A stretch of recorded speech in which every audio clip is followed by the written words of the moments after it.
Welcome to the Polgar Chess University. In this lesson, I'd like to share with you some thoughts regarding trapping pieces. And especially, to start with, we'll trap the king. There is a very famous type of checkmate called the smothered mate.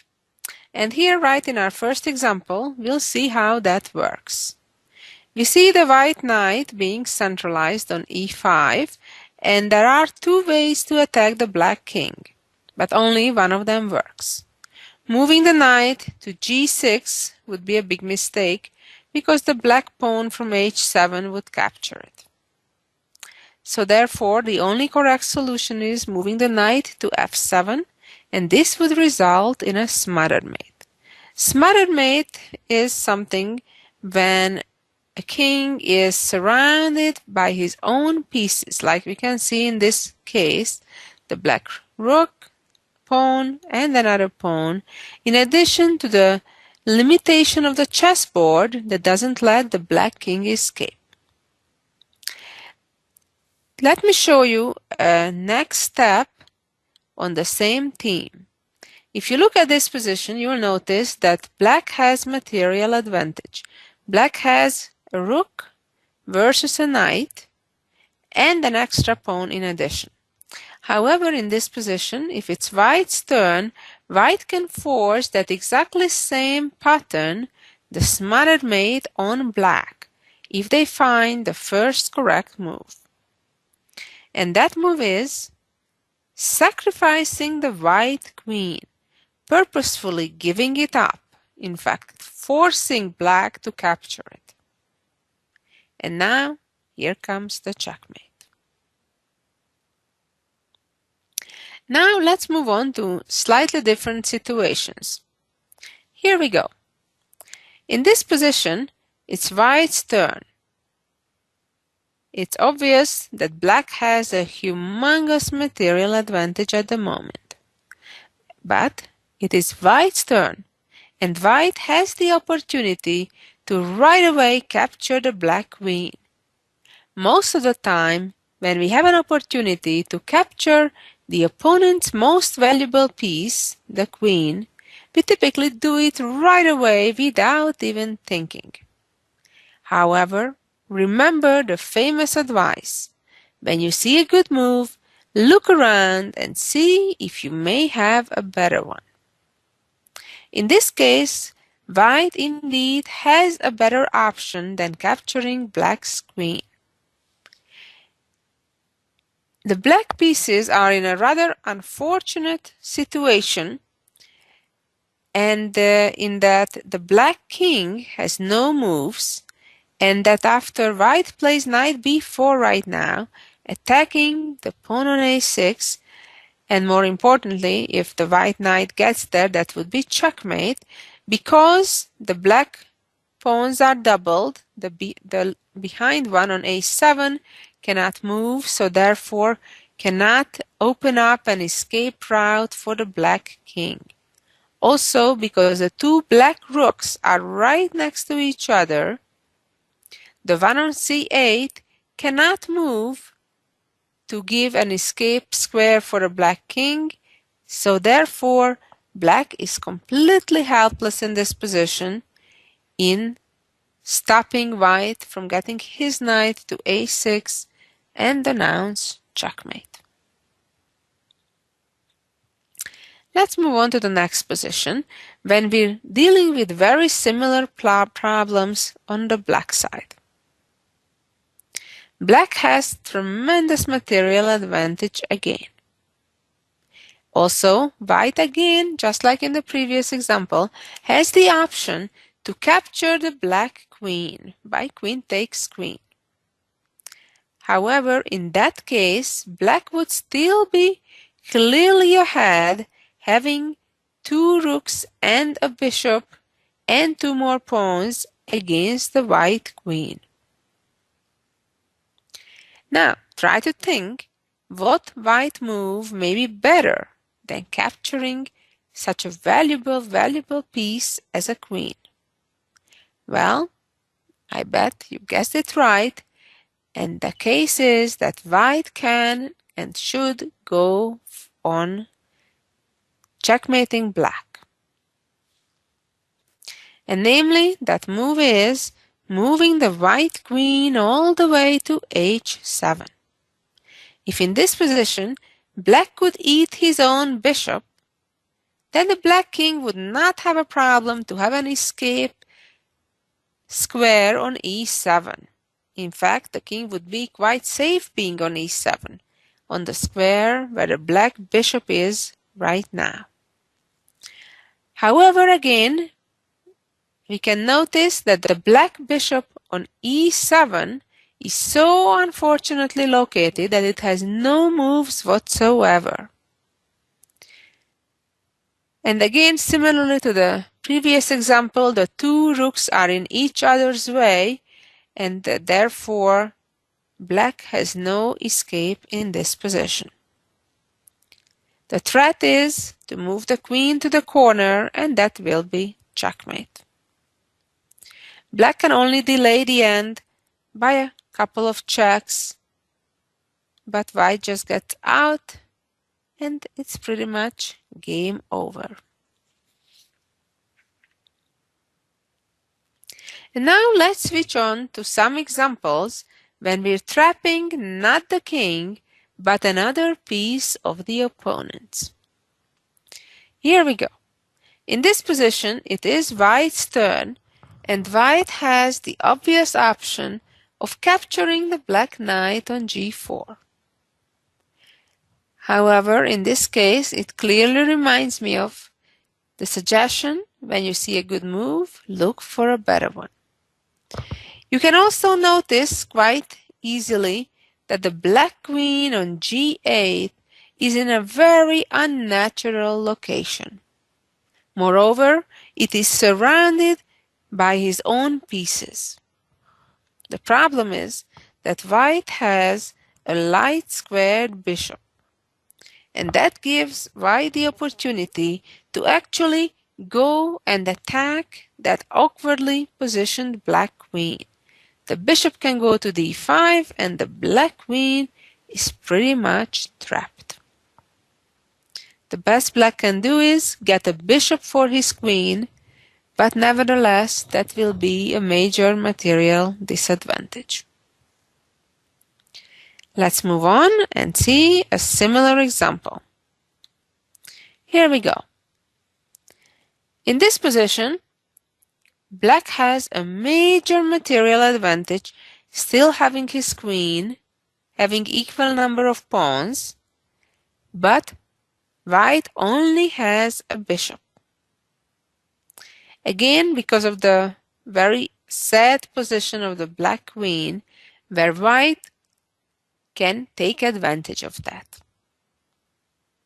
If white would right away try to push the passed pawn on the a file, the black queen would get the time to get out of the corner, and that would be a big mistake.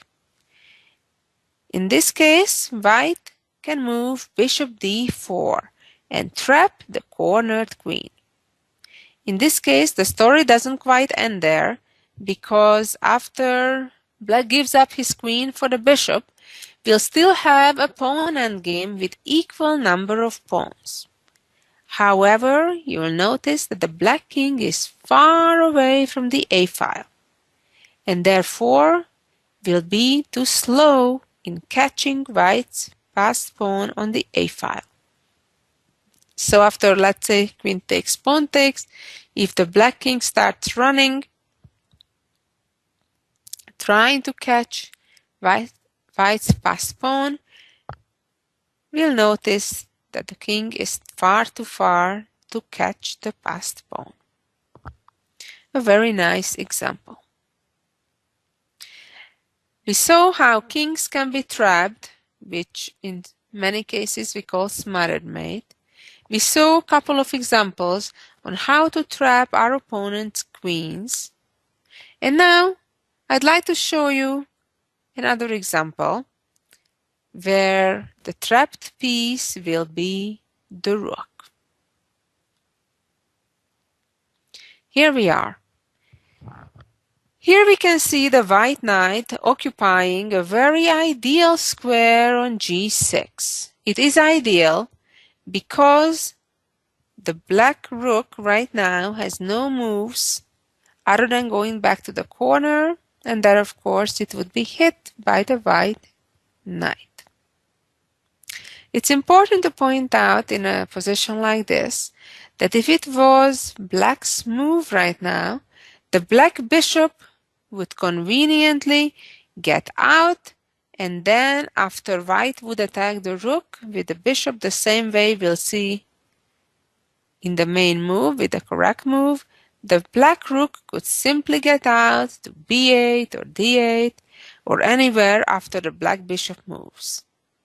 But the reality is that it is white's move right now, and therefore the correct choice is moving the bishop to d5.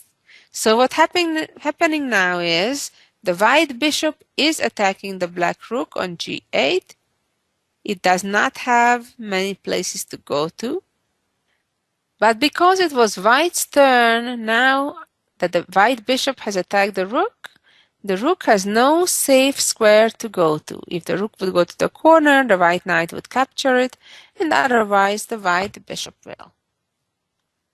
This is certainly a situation to avoid if you ever in a similar situation. And an idea to try to occupy a weak square such as g6 is in this case with a knight, a beautiful square from where it's very hard to chase the knight out, and especially if you have a light squared bishop, a situation like this can be very dangerous for black. Let's move on to our next example, and again we're going back a little bit in trying to trap the most valuable piece, that is the queen. White has just moved up the f pawn to f5, attacking the black knight. Typically in material, 3 pieces pretty much balance out a queen. In fact, in many cases, 3 light pieces such as a bishop and 2 knights, for example, can be even more valuable than a queen. The first thing we tend to do when we're being attacked, we look at ways where to move our attacked piece, which in this case is the black knight on g6. However, it certainly shouldn't be the only thing we're looking at. If black right now would move away the knight, for example, to f4, that would indeed create a serious threat as of moving the black knight to h3 next, giving a fork. But now the white queen would get the opportunity to run away to h4, and then if black does not have any immediate tactic, which it seems that they don't, white has excellent chances to survive and to at least make a draw. So if black is not trying to move the knight because that would give white the time to retreat his queen and consolidate his position, it should be a counterattack. Black has various options on how to attack the white queen. The problem is that after most of the different attacks, for example, knight e4, the queen would be able to move away and be just fine. Therefore, it's really important to recognize the correct move, which is bishop to f4, and we can see that the white queen is lost. And let's move on to another similar position. Here we are. In this position, black has material advantage, but nevertheless, white can win the game. Try to sit back and think what that move should be. We already can notice that the black queen is in an awkward position on b3. However, if white finds the correct move, which is knight to d2, which not only attacks the queen but also takes away the c4 escape square. Then we'll notice that the black queen fell into a trap and has no way out. Let's move on to the next position, where we're trying to use a method where it's not smothered mate, but still we're using the exact same ideas in order to trap the black queen. It's almost like a smothered mate, but to the queen. We're moving the knight to e6, and the poor black queen is surrounded by all of his own pieces, plus limited by the edges of the chessboard. Let me show you a short little game on how this may work out in a real game situation. Let's say white plays e4, g6, d4, bishop to g7, knight f3, d6, and bishop c4. And here the correct move for black is to play knight to f6. To create a pin with bishop g4 would be clearly a mistake to put the bishop on an unprotected square, because this would allow white to make a temporary bishop sacrifice, and then knight g5 check, and when the king moves away, queen captures bishop, leaving white with a clearly superior position. As I said, black should play here knight to f6, but the also natural-looking developing move knight d7 surprisingly leads already to serious damage in black's position. Now, imagine white is able to sacrifice the bishop. Relatively the best is not to accept the sacrifice, but to move to f8 with the king. If right now king takes bishop, knight g5. If now the black king retreats to e8, we reach something very similar to the previous example, when voila, knight e6, and the white trapped the black queen. If the black king goes to some other square, such as f8, it's not any better, because the same idea comes even worse, because it's a fork, and of course the black queen has no time to run away. And finally, if the king would move to f6, that's completely suicidal, because white would checkmate immediately with queen f3. And finally, let's see an example where we're trapping a bishop.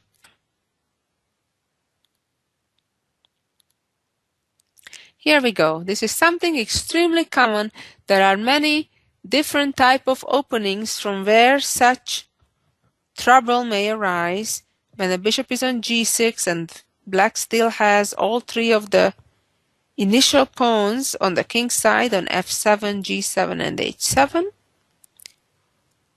And all white needs to do is to attack the bishop. Of course, making sure that the piece that attacks the bishop is protected by another piece. As we can see right now, the black bishop has nowhere to go. What should black do in a situation like this if it was black's turn and they understand what the threat is? Well, black can do one of several things. Black may move the f-pawn up by one square or two squares, clearing the e8 or f7 squares for black's bishop.